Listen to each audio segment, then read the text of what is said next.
Hello नमस्कार, स्वागत है एक बार फिर से आपका अपने चैनल में जिसका नाम है चारों दिशाओं में भारत।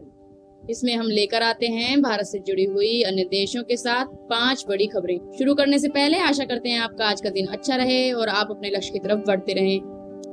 फिलहाल हम बढ़ते हैं आज की पहली खबर की ओर।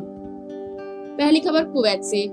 कुवैती अफसरों के संपर्क में भारतीय दूतावास। इमारत के मालिक और सुरक्षाकर्मी को गिरफ्तार करने के आदेश। मृतकों की पहचान के लिए डीएनए टेस्ट करवा रहे हैं अधिकारी।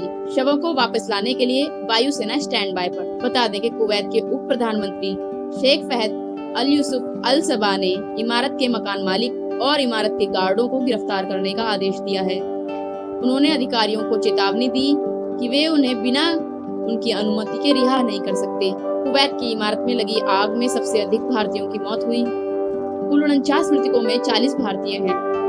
कुवैत में स्थित भारतीय मिशन ने घटना के बारे में कुवैती अधिकारियों से जानकारी मांगी है। वहीं अधिकारियों ने मामले की जांच शुरू कर दी है।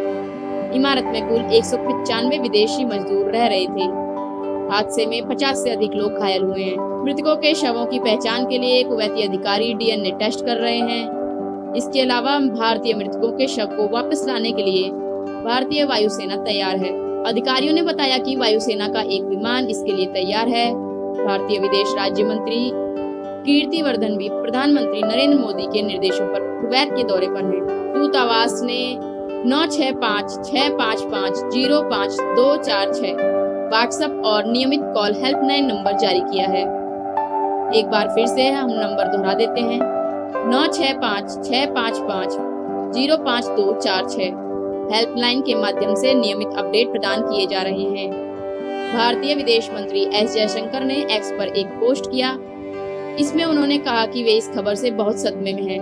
उन्होंने पीड़ित परिवार के प्रति गहरी संवेदना व्यक्त की है। विदेश मंत्रालय ने कहा कि जयशंकर ने अपने कुवैती समकक्ष अब्दुल्ला अल आया से फोन पर बात की है। पीएम मोदी ने इस दुर्भाग्यपूर्ण घटना पर गहरा दुख जताया। उन्होंने भी मृतक भारतीय परिवारों को प्रधानमंत्री राहत कोष से 2-2 लाख रुपए की अनुग्रह राशि भी घोषित की है।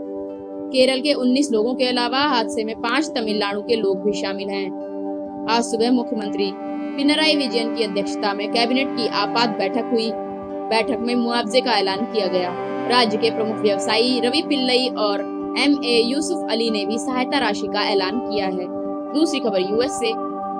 चीन के साथ संबंध सुधारने के लिए भारत को अमेरिका ने दी बधाई, लेकिन शी जिनपिंग को लेकर चेताया भी। बता दें कि अमेरिका का यह बयान भारतीय विदेश मंत्री एस जयशंकर के उस बयान के बाद आया है जिसमें विदेश मंत्री ने कहा था कि भारत चीन के साथ संबंध बेहतर करने पर फोकस कर रहा है।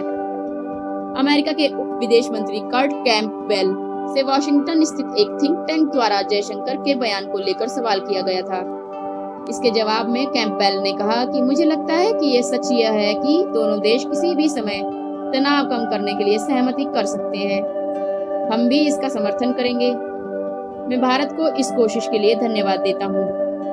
हालांकि उन्होंने ये भी कहा कि हम इस साझेदारी के बारे में अच्छा सोचते हैं, लेकिन दोनों देशों के बीच ऐसे आधारभूत मुद्दे हैं जिन पर सहमति बनाना काफी मुश्किल होगा।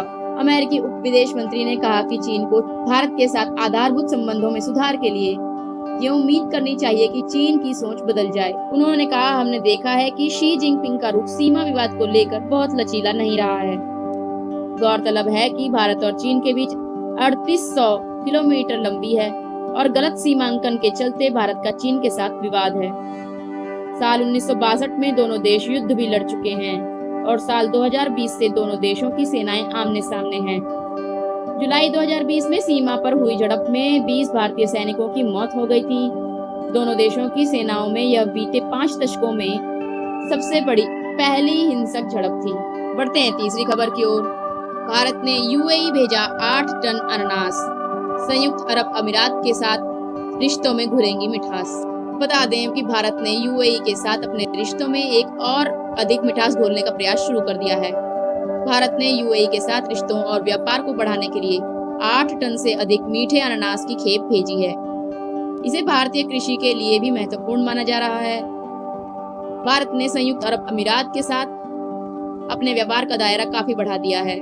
अब भारत ने फल निर्यात को बढ़ावा देने के लिहाज से यूएई के साथ नए तरीके से व्यापारिक गतिविधियों में तेजी लाना शुरू कर दिया है। भारत ने फल निर्यात को बढ़ावा देने के मकसद से संयुक्त अरब अमीरात को उच्च गुणवत्ता वाले 8.7 टन अनानास की पहली खेप निर्यात की है। वाणिज्य मंत्रालय ने बृहस्पतिवार को यह जानकारी दी। माना जा रहा है कि इससे भारत और यूएई के रिश्तों में काफी मिठास आएगी। यह अनानास उच्च गुणवत्ता वाले और काफी मीठे हैं। यूएई भेजे गए अनानास की इस खेप को MD2 किस्म का अनानास कहा जाता है। इसको गोल्डन रिप या सुपर स्वीट के नाम से भी पहचाना जाता है। यह अपनी असाधारण मिठास और गुणवत्ता के लिए प्रसिद्ध है। महाराष्ट्र के कोंकण क्षेत्र के सिंधुदुर्ग जिले में इसकी खेती की जाती है। वाणिज्य एवं उद्योग मंत्रालय के अंतर्गत कृषि एवं प्रसंस्कृत खाद्य उत्पाद निर्यात विकास प्राधिकरण APDA द्वारा इन खेपों को भेजा गया। भारतीय कृषि क्षेत्र के लिहाज से यूएई को भेजे गए अनानास की यह खेप काफी अहम है। बयान के अनुसार यह भारत के कृषि निर्यात इतिहास में एक महत्वपूर्ण क्षण है, जो वैश्विक बाजारों में उच्च गुणवत्ता वाले अनानास का उत्पादन तथा आपूर्ति करने की हमारी क्षमता को दर्शाता है। MD2 अनानास की डेल मोंटे ने 1980 के दशक में चुनिंदा तरीके से इसकी पैदावार की। तभी से यह अनानास उद्योग में स्वर्ण मानक बन गया है, जिसकी कोस्टा रिका, फिलीपींस और थाईलैंड जैसे देशों में महत्वपूर्ण खेती की जाती है।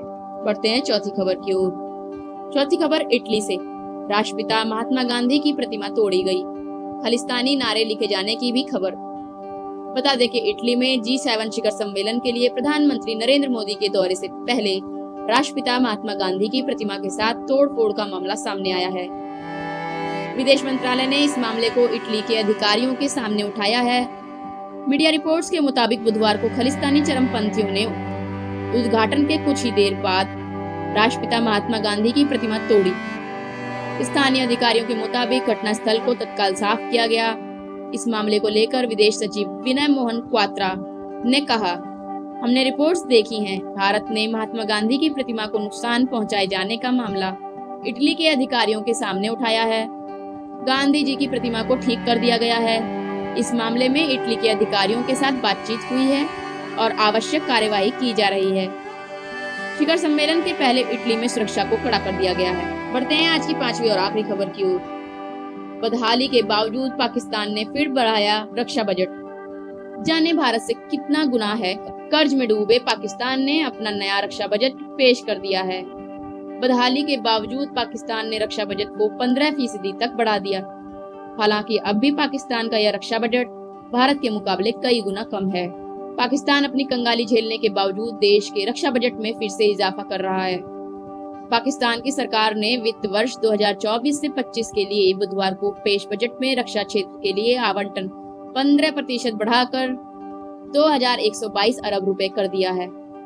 यह पिछले वित्त वर्ष की रक्षा बजट की तुलना में उल्लेखनीय बढ़ोतरी है। कर्ज संकट से जूझ रहे पाकिस्तान ने यह कदम ऐसे समय उठाया है जब वह देश की बाहरी देनदारियों को पूरा करने के लिए अंतर्राष्ट्रीय मुद्रा कोष IMF से नया ऋण पाने का प्रयास कर रहा है। वित्त मंत्री मोहम्मद औरंगजेब ने संसद के निचले सदन नेशनल असेंबली में अगले वित्त वर्ष का बजट पेश किया। 8 फरवरी को हुए आम चुनाव के बाद सत्ता में आई पाकिस्तान मुस्लिम लीग नवाज PMLN और पाकिस्तान पीपल्स पार्टी PPP गठबंधन सरकार का यह पहला बजट है। पिछले साल सरकार ने रक्षा क्षेत्र के लिए 1804 अरब रुपए आवंटित किए थे। यह आंकड़ा उससे पहले के साल के 1523 अरब रुपए से अधिक था। औरंगजेब ने कहा कि सरकार ने जुलाई 2024 जून 2025 के लिए सकल घरेलू उत्पाद GDP में 3.6% की वृद्धि का लक्ष्य रखा है। भारत ने 2025 के लिए अभी अपना रक्षा बजट जारी नहीं किया है, लेकिन यदि भारत के पुराने बजट से भी पाकिस्तान की तुलना करें तो वह करीब 5 गुना तक कम है। बता दें कि भारत ने 2023 से 24 में दुनिया का सबसे बड़ा तीसरा रक्षा बजट पेश किया था।